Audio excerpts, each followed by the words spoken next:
So, ayan guys, ang update sa ating GLX.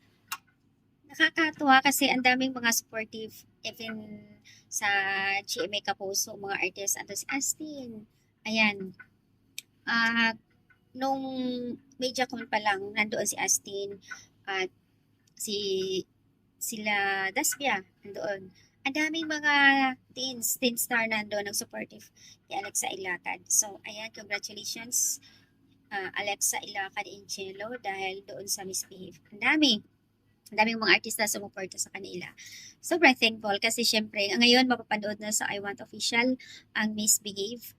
Daming na-achieve ni Lex, ang daming ganap ni Lex, sobra. Kaya may isang netizens na nagtatanong, siguro para sa akin, ayon sa kanya ha, na kahit sana wala na sila ni Lex, kahit hindi na sila love team, sana andoon yung support ni Kidi. Sana andoon, ipinakita niya yung support niya.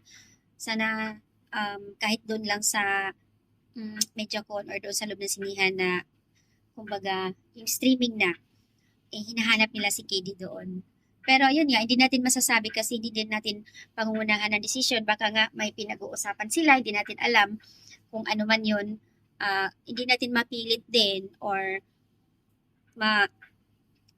yung gusto nila, di ba? Kasi nga, hindi natin alam yung mga pinagdaanan, hindi natin alam yung mga dahilan, mga personal nila, kumbaga.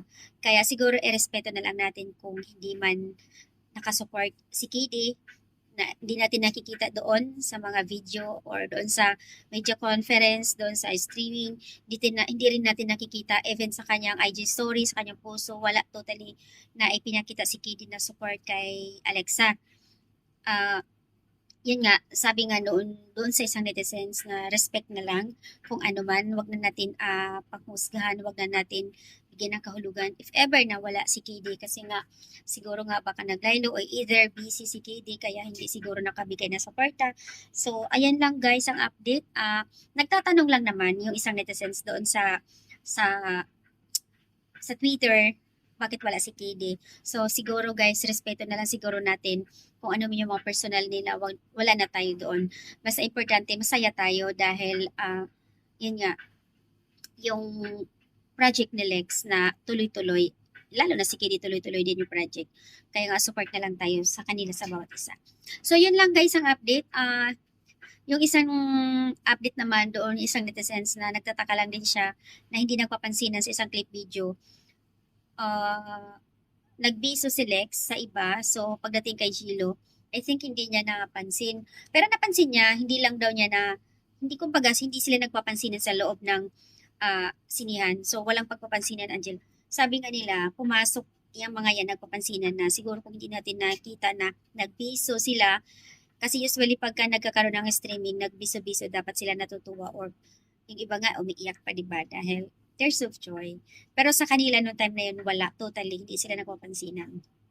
Yun yung nakikita ng mga netizens. Guys, alam nyo naman ang mga netizens na pagka konting ano lang napapansin ka agad. Sabi nga ng iba, misbehave nga kaya wag na natin pansinin, kaya behave sila doon sa loob. So, yun lang guys ang update. Thank you so much and congratulations. Congrats, Alexa Ilaca, dahil tuloy-tuloy ang iyong project. And sa JLX ngayon, supportado natin. And also kay KD Estrada, supportahan natin sila guys. Thank you. Bye-bye.